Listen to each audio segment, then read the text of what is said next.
सरकार में आते हैं, राष्ट्रपति बनते हैं, वो सभी वही बातें करते हैं जो आपने पिछले वीडियो में सुनी है, शांति की, सद्भाव की, युद्ध विराम की। कई जगह वो युद्ध विराम का कम से कम ऐलान तो कर ही देते हैं। इन सब युद्ध विराम के बीच लगातार ये खबर मिलती है हूथी और यमन के मोर्चे पर कि अचानक से ट्रम्प मतलब जो यूएस है उसने हमला किया।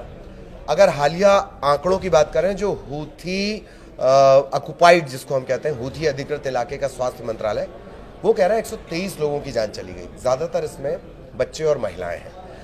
आनंद हमारे साथ जुड़े हुए हैं, आनंद के जरिए हम इन तमाम चीज़ों को समझेंगे। एक पॉइंट ये रहेगा कि यमन में दरअसल चल क्या रहा है, दूसरा मसला ये रहेगा कि इजराइल को भी कोशिश करेंगे सबसे आखिर में सबब करने की, दूसरा मसला ये रहेगा कि आखिर इतनी हूथियों से इतनी दिक्कत क्या है, तीसरा मसला ये भी हम इसे टच करने की कोशिश करेंगे कि एक तरफ ईरान से डील चल रही है, दूसरी तरफ ईरान हूथी को सपोर्ट करता है। अब जब हूथी पर हमला हो रहा है तो क्या है, ये कौन सी रिश्तेदारी चल रही है, कहीं हमला चल रहा है, कहीं दुश्मन का दुश्मन दोस्त बन रहा है, ये तमाम चीज़ें हैं। इसे आसान तरीके से समझेंगे। आनंद हमारे साथ जुड़े हो। आनंद, सबसे पहला अपडेट तो ये, यमन की तरफ से बड़ा गंभीर आरोप लगा है हमलों को लेकर, मारे जाने को लेकर, ये स्थिति थोड़ी समझाइए।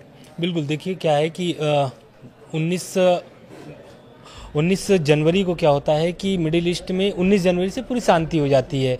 उसके पहले नवंबर में क्या होता है कि हिजबुल्ला से सीज़फायर हो जाता है इजराइल का, और इजराइल के हिजबुल्ला और इजराइल के सीज़फायर के बाद किससे सीज़फायर होता है, हमास से, जिससे लड़ाई शुरू हुई थी इजराइल की। ठीक है, इन दोनों की सीज़फायर के बाद मामला ठंडा हो जाता है, मतलब एक तरीके से मिडिल ईस्ट में शांति आ जाती है। लेकिन होता क्या है कि ट्रंप की तरफ से बयान भी आता है कि मैं शांति चाहता हूं, लेकिन यही बयान उलट हो जाता है। उलट इसलिए क्योंकि अमेरिका उसी मिडिल ईस्ट के शांति के समय में, मतलब कि युद्ध विराम के दौरान हूथी पर हमला करता है अमेरिका, ऐसा आरोप है यमन की तरफ से। हूथी पर हमला करता है और उनके एक तरीके से जो लड़ाके हैं हूथी के, उनके ऊपर हमला करता है, जिसमें बहुत सारे यमन नागरिक भी उसमें सम्मिलित होते हैं, जिन पर वो भी चोटिल होते हैं। उस हमले से नुकसान होता है उनका भी। लेकिन मसला यहाँ पर ये है कि ये हमला हो क्यों रहा है। हो इसलिए रहा है, दरअसल मार्च के मध्य से अमेरिका लगातार हूथी विद्रोहियों पर हमला कर रहा है, और ये हमला लगातार किया जा रहा है। लेकिन जो हूथी नियंत्रण वाले यमन स्वास्थ्य विभाग है, उसने कल रविवार को एक आंकड़ा जारी किया है, जिसमें उसने एक तरीके से अमेरिका पर डायरेक्ट आरोप लगाया है। आरोप ये लगाया है कि अमेरिका जो है वो यमन के नागरिकों पर हमला कर रहा है, जिसमें 123 आम नागरिक लोगों की मौत हुई है, और उसमें करीब 250 से ज़्यादा लोग घायल भी हुए हैं। तो कहीं ना कहीं इस आरोप के बाद से एकदम मतलब मिडिल ईस्ट में क्या होता है ना कि हड़कंप मच जाता है, क्योंकि अमेरिका का दावा यह है कि हम हूथी विद्रोहियों पर, यानी हूथी लड़ाकों पर मैं हमला कर रहा हूँ, ना करके यमन के नागरिकों पर। लेकिन अभी जो हूथी नियंत्रण के जो स्वास्थ्य विभाग की तरफ से आंकड़ा जारी किया गया है, या फिर जो दावा किया गया है, वो एकदम विपरीत है। तो कहीं ना कहीं इस मामले को लेकर के हो सकता है कि अभी यूएन भी इस पर एक्शन ले, क्योंकि आम नागरिकों की अगर मौत हो रही है तो बिल्कुल। हालांकि जिस यूएन का आप जिक्र कर रहे हैं, ऐसा लगता है कि अमेरिका का नाम आने के बाद वो बस एक औपचारिक बॉडी बनकर रह जाता है, नाम की बॉडी, औपचारिक भी नहीं कहना चाहिए। स्वेज नहर का एक एंगल है, मैं थोड़ा बता दूं दर्शकों। बिल्कुल। स्वेज नहर तकरीबन 190 किलोमीटर और 100 अगर मील में आप इसे गिनेंगे 120 मील का ये इलाका है। भूमध्य सागर को रेड सी से जोड़ता है। रेड सी बड़ा इंपॉर्टेंट है और ये बड़ा व्यापारिक कॉरिडोर है। ये तकरीबन 6000 किलोमीटर के फेरे को एकदम कम करके 190 किलोमीटर पर ले आता है। यूरोप और एशिया, इनकी कनेक्टिविटी भी इसी के जरिए है। अगर बात कर ली जाए अधिकार की, तो मिस्र का इस पर एक अधिकार आप कह सकते हैं। अच्छा, स्वेज नहर को याद करने का सबसे अच्छा तरीका, कुछ समय पहले एक खबर बहुत सुर्खियां बनी थी कि बड़ा सा जहाज छोटी सी नदी में फंस गया है। कई दिन तक आपने वो तस्वीरें देखी।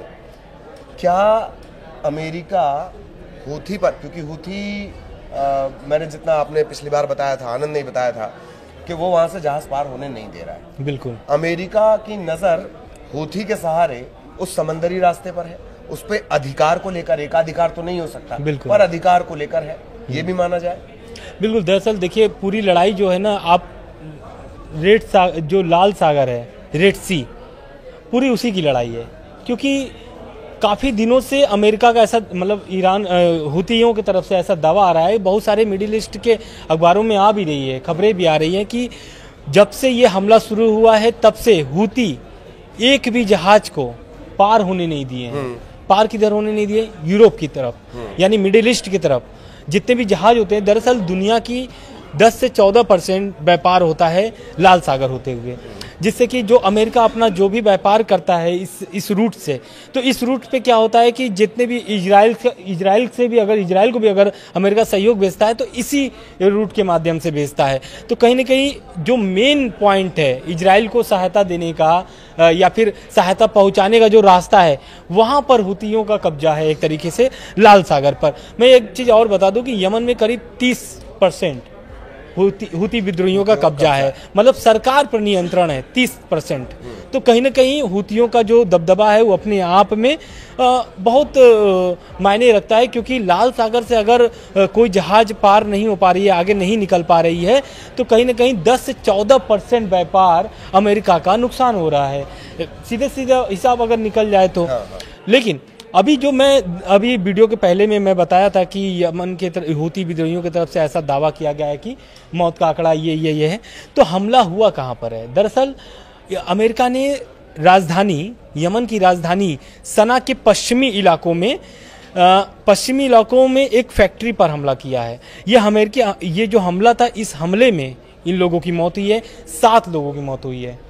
और ये इसलिए इम्पोर्टेंट हो जाता है कि जब आम नागरिकों पर जब हमला होता है ना, तो जाहिर सी बात है सरकार फिर खुल के बोलती है, क्योंकि यमन की जो सरकार है और हुतियों की जो यमन में सरकार है, दोनों में बहुत फर्क है। तो ये दोनों को बहुत समझना बहुत जरूरी है, क्योंकि ये जो हमला हुआ है ये आम नागरिकों पर हुआ है, यानी कि यमन के नागरिकों पर हुआ है, ना कि हुती विद्रोहियों या हुती लड़ाकों पर हुआ है। तो अपने आप में ये जो मसला हो जाता है ना, बड़ा हो जाता है, क्योंकि ये कहीं ना कहीं अमेरिका हमला कर रहा है हुती विद्रोहियों पर, और मारा कौन जा रहा है? आम नागरिक, जिसका कोई दोष ही नहीं है, निर्दोष है वो। बिल्कुल। एक और बात भी है, ये दावे किए जा रहे हैं कि हमने हुती की तरफ से कि हमने अमेरिका के इतने ड्रोन गिरा दिए, उतने ड्रोन गिरा दिए। बिल्कुल। तो ये क्या एक माइंड प्रेशर टेक्टिक है या वाकई हुती संपन्न है? हालांकि जब मैं हुती के बारे में पढ़ रहा था, अल हुती ने उसे बनाया है, और माना जाता है कि वेपन्स उनके पास अच्छे खासे हैं। बिल्कुल, बिल्कुल। और ईरान की तरफ से तो मिलते ही हैं। ईरान के एंगल पे मैं बाद में आऊंगा, लेकिन ये दावे क्यों कि भैया हमने इतने ड्रोन गिरा दिए अमेरिका के? क्या प्रेशर टैक्टिक्स? बिल्कुल। देखिए, हुती समूह जो है ना, कभी आमतौर पर अपने लड़ाकों की मौत की जानकारी नहीं देता है, ठीक है। लेकिन ये जो दावा है, ये तो मैंने बता दिया ना कि हुती के नियंत्रण वाले स्वास्थ्य विभाग की तरफ से। और अगर ड्रोन गिराने की बात, तो हुती अभी के समय में इतना ताकतवर है कि एक भी जहाज 22 हमले, अभी पिछली बार जो खबर आई थी कि 22 से 23 हमले किया था अमेरिका ने हुती विद्रोहियों पर, इसके बावजूद एक भी जहाज वो पार नहीं करा पाया लाल सागर से मिडिल ईस्ट की तरफ। तो कहीं ना कहीं अपने आप में ये बहुत बड़ा खबर हो जाता है। और रह गई ड्रोन गिराने वाली बात, तो ये लगातार दोनों पक्षों की तरफ से, चाहे वो अमेरिका हुआ हो चाहे फिर वो हुती हो, दोनों तरफ से यही दावे किए जाते हैं कि मैंने इतना ड्रोन गिरा दिया, उन्होंने इतना हमला किया था तो मैंने इतना ड्रोन गिरा करके बर्बाद कर दिया, मेरा इससे कोई नुकसान नहीं है। लेकिन नुकसान हुती विद्रोहियों को भी पहुंच रहा है, और ये ईरान बहुत अच्छे तरीके से समझता है। कथित रूप से तो हुती विद्रोहियों पर ईरान पर यही आरोप लगता है कि हुती विद्रोहियों का कथित रूप से वो सपोर्ट करता है, हथियार से, आर्थिक रूप से, और राजनीतिक तो अपना वो कूटनीतिक वहाँ पर जो बनता है वो तो बनता ही है। बिल्कुल। ये आपने बड़ी अच्छी बात याद दिलाई। एक तरफ आप सपोर्ट कर रहे हैं, खुलकर सामने आ नहीं रहे हैं। बिल्कुल। और तीसरा पहलू इसका ये है कि अमेरिका ईरान समर्थित हुतियों पर हमला कर रहा है, और दूसरी तरफ ईरान से डील कर रहा है, थोड़ा आगे भी जा रहा है। इसका जो एंगल रहेगा इजराइल वाला, उस पर बाद में बात करेंगे। बिल्कुल। लेकिन अमेरिका एक से दोस्ती कर रहा है और उसके दोस्त को दुश्मन बताकर मार रहा है। बिल्कुल। ये बड़ा पेंच नहीं पैदा कर रहा है? बिल्कुल। देखिए, ईरान अभी क्या है कि बहुत सारे मोर्चों पर लड़ रहा है। पहला तो अभी जो अमेरिका ने जो शर्तें रख दी हैं ईरान के लिए कि भाई आपको इस शर्तों पर डील करनी होगी, वो अपने आप में बहुत उलझाने वाला है ईरान को, क्योंकि ईरान कभी भी नहीं चाहेगा कि उसकी ताकत छीनी जाए। किसी भी देश, कोई भी देश नहीं चाहेगा कि उसकी ताकत छीन ली जाए किसी भी देश के माध्यम से या किसी के देश के द्वारा। तो और अमेरिका तो कई, ईरान तो कई मोर्चे में फंसा हुआ है, लेकिन साथ साथ जो अमेरिका जो मतलब कि दबाव कर रहा है, ईरान पर दबाव बना रहा है, वो लेकिन काम नहीं आ रहा है। कहीं भी मोर्चे पर कहीं भी सफलता नहीं दिख रही है अमेरिका को, चाहे फिर वो रशिया यूक्रेन वाले मामले में हो, चाहे यहाँ पर हो। लेकिन ईरान ये जानता है कि अगर मैं अपने कट्टरपंथी, मतलब कि ईरान, अमेरिका की तरफ से ऐसा बोला जाता है कि कट्टरपंथी समर्थक उनके सभी देशों में, या फिर वो आपका इराक हो गया, या फिर यमन हो गया, या फिर आप देख लीजिए लेबनान हो गया, या फिर गाजा फिलिस्तीन हो गया, सभी जगह पर उनके समर्थक हैं ईरान के। और ईरान कभी भी ये नहीं चाहेगा कि जो उसके समर्थक है, जो शिया गुट के लोग हैं, वो कभी भी उसको कमज़ोर होने नहीं देगा। अभी तो खबर ऐसी भी आई थी कि ईरान के जो समर्थक वाले हैं, कुछ अमेरिका के दबाव में आकर के हथियार डालने वाले हैं, ऐसी खबर आई थी।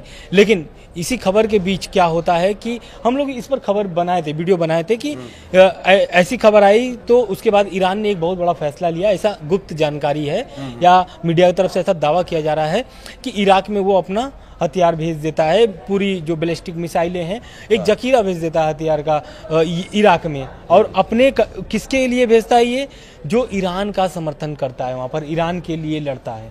तो कहीं ना कहीं ये जो दावा है या फिर जो भी आरोप लगाए जा रहे हैं अमेरिका के ऊपर, अपने आप में ये चौंकाने वाली है। बिल्कुल। तो अब मेरा ख्याल है इजराइल वाले मुद्दे पर चलते हैं। इसके दो पहलुओं से हम समझेंगे। एक तो इजराइल में लेटेस्ट अपडेट क्या है, किस तरह की परिस्थितियां बन रही हैं, एक नेतन्याहू कितने घिर पड़े हैं, एक पहलू तो इसका ये रहेगा। दूसरा पहलू ये, जैसे कि मैंने जिक्र किया था कि जब से ईरान से नज़दीकी बढ़ रही है, इजराइल से थोड़ी तलखियां हैं। इन दोनों पहलुओं को ज़रा देखेंगे। देखिए, पहले तो इजराइल क्या है कि अभी 19 जनवरी को सीज़फायर होता है हमास और इजराइल के बीच। लेकिन इन लोग के बीच जो डील होती है, या फिर जो सीज़फायर का जो डील होता है, उसमें दोनों देशों की तरफ से या फिर दोनों पक्षों की तरफ से एक तरीके से वो लगाया जाता है, जैसे कि इधर ये हमास बोलता है कि ये सीज़फायर का उल्लंघन कर रहा है लगातार, इधर इजराइल भी बोलता है कि सीज़फायर का उल्लंघन कर रहा है। और जो डील थी कि जो भी बंदी हैं इजरायली, जो उनके पास कैदी हैं, वो हमास वापस करेगा, लौटाएगा, उनको वापस भेजेगा। तो मेरा ख्याल है हमास ने तो उस पर सख्ती से मना कर दिया कि पहले तो युद्ध बंद होगा और उसके बाद फिर हम उस पर कोई बात करेंगे। हाँ, बिल्कुल, इस तरह की कोई बात, बिल्कुल उसी पे मैं जा रहा हूँ। हाँ। हुआ क्या कि अब इसमें क्या होता है, करीब 6 इजरायली बंदूकों को वो छोड़ता था हर शनिवार को हमास। लेकिन ये कुछ ऐसा मतलब कि खबरें आने लगती है कि उल्लंघन के कारण से इजराइल लगातार उल्लंघन कर रहा है। उसको लेकर के हमास ने क्या कर दिया था कि रोक दिया था, बोला कि अब हम कोई भी कैदी नहीं छोड़ेंगे जब तक इजराइल जो सीज़फायर का उल्लंघन कर रहा है वो नहीं रोकता, या फिर जो हमला कर रहा है हमास के ऊपर वो जब तक नहीं रोकेगा तब तक ये अब नहीं होगी। तो एक तरीके से फिर इस पर ट्रंप का बयान आता है। ट्रंप एक तरीके से धमकाते हैं हमास को कि आपको सभी कैदियों को एक साथ छोड़ना होगा, लेकिन ऐसा होता नहीं है। लेकिन इस बीच इजराइल क्या करता है, हमास पर हमला बोल देता है। एक हमला बोल देता है। ये भी देख रहा था कि गजा में उसने हमला किया है। 6 भाइयों की मौत की भी एक हेडलाइंस मैंने चलती फिरती देखी। तो हमले मतलब उसके लगातार जारी। बिल्कुल उसी समय से इजराइल हमला स्टार्ट किया है। करीब लगभग 1 महीने होने वाले हैं, और 1 महीने में बहुत ज़्यादा संख्या में लोगों की मौत हुई है। उसमें फिलिस्तीनियों की मौत हुई है, जो फिलिस्तीनी उत्तर गाजा में जो वापस आए थे, फिलिस्तीनी जो छोड़ दिए थे देश अपनी लड़ाई के चक्कर में, जो लड़ाई हो रही थी उसको लेकर के वो लोग देश छोड़ के चले गए थे। तो सीज़फायर के दौरान वो लोग वापस आ गए थे। अब वो लोग भी पूरी तरीके से फंस चुके हैं। दूसरा, इजराइल क्या किया है कि नाकाबंदी करके रखा है।